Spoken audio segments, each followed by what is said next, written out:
হয়তো জানতাম না, বুঝতাম না। এখন দিন দিন বয়স হচ্ছে, এখন বুঝতে পারছি ঠাকুরকে। ওই যে বললাম, ঠাকুর অনন্ত অসীম, ঠাকুরকে বোঝা বড়ই কঠিন। কঠিন মানে এই কারণেই কঠিন, না জানলে অনেক কঠিন। তারপরে যদি একটু স্টাডি করা যায়, ঠাকুর সম্বন্ধে বই পুস্তক পড়া যায়, তবে বোঝা যায় যে ঠাকুর কি। ঠাকুর যুগ পুরুষোত্তম, যুগ উপযোগী, যুগে যুগেই তিনি এসছেন। কিন্তু আমরা এখন যেমন কৃষ্ণকে মানি, যদি আমরা ভালো করে গীতাটাকে পড়ি, তখন এই কৃষ্ণ যা বলেছেন ঠাকুরও তাই বলে, বাঁচা বাড়ার পথই বলে।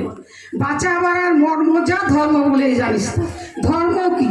ধর্ম বলতে বিইং অ্যান্ড বিকামিং, বেঁচে থাকা এবং বৃদ্ধিপ্রাপ্ত হওয়া। এইটাই কিন্তু আমাদের জীবনের উদ্দেশ্য।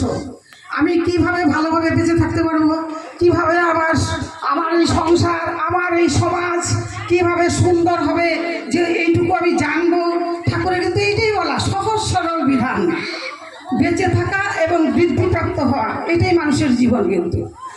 আর সেজন্য এই যে বেঁচে থাকা যে রাস্তা, সঠিক রাস্তা, এইটা জানানো বোঝার জন্য ঈশ্বর, যে যিনি ঈশ্বর পুরুষোত্তম, পৃথিবীতে যখন আসেন, তাকে ধরে তার যে বিধিবিধান, এগুলো যদি মেনে চলা যায়, আমাদের যে এই যে চর্মচক্ষু, যেটা আমরা এমনি দেখি, কিন্তু এই যে আমার অন্তরাত্মা যেটা দেখে না, সেইটা পরম দয়াল যিনি রাস্তা দেখিয়ে